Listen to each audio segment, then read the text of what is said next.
Hey everyone, how you doing? I'm here because I'd like to share with you the Pomodoro Technique. The Pomodoro Technique was developed, invented, discovered by an Italian graduate student who was looking for a way to maximize his study, energy, and time. In music, I believe it's also helpful because on one side, sometimes people maybe feel they don't practice enough. So this can give them a structured way to practice more.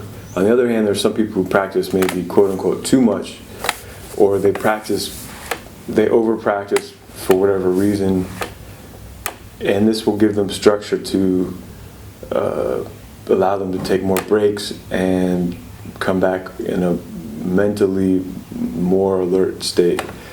Basically, it's called the Pomodoro Technique because in Italian that's tomato. This guy had a little timer that was a tomato, so he called it Pomodoro Technique. From that, you take 25 minutes where you study one thing or work on one project or focus on one specific part of a project, and then you take 5 minutes where you take a break to rest your mind, to stretch, to whatever you feel like doing, and then you go back 25 minutes, 5 minutes, 25 minutes, 5 minutes, up to 4 times. They call it 4 Pomodoros. And then the fifth time would be a break, a larger break. The times are up to whoever. This is what this guy came up with as the best: 25 minutes and 5 minutes off. People can experiment however works best for them.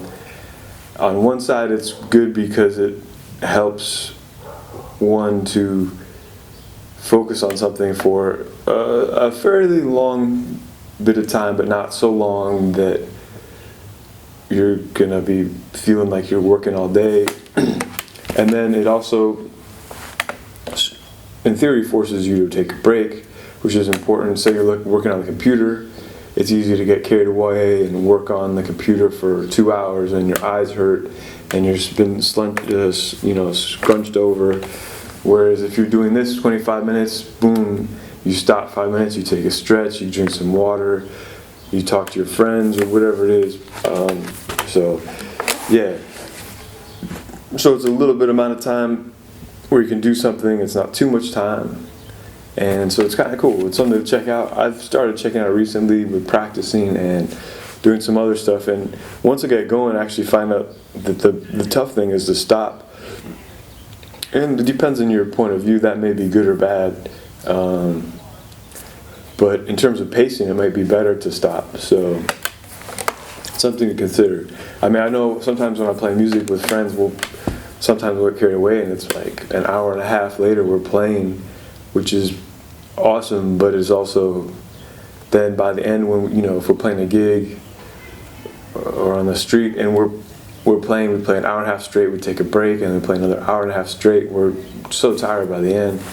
Whereas maybe taking a 45-minute set and then taking a break, the last set maybe we would be a lot more together. Maybe we wouldn't, but with practicing, it's a cool thing to think about, especially for stuff that maybe you don't want to do so much, whatever it is.